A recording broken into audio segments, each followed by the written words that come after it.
In a divided nation, tensions flared between North and South. Political debates over slavery and states' rights divided families and communities.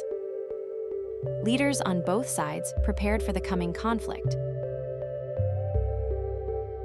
The first shots rang out at a small fort, igniting the Civil War. Early battles, like Bull Run, revealed the brutal reality of war. Courage and sacrifice became a daily reality on the battlefield.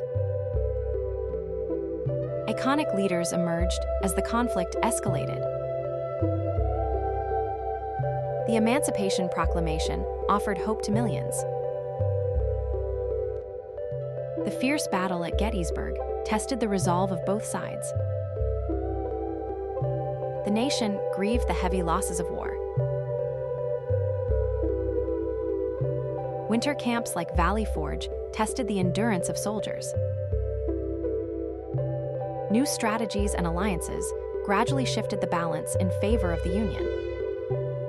Facing mounting pressure, Confederate forces began a reluctant retreat. At Appomattox, surrender brought an end to the bloodshed.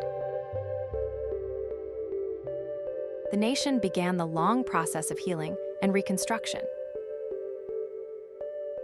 Legislators worked to forge a united future from a fractured past. Memorials were erected to honor the fallen heroes. The legacy of the Civil War shaped the nation's future. Through hardship and perseverance, the country emerged stronger and more united. Today, the memory of the Civil War endures as a testament to resilience and the pursuit of freedom. Please like and subscribe to support the channel.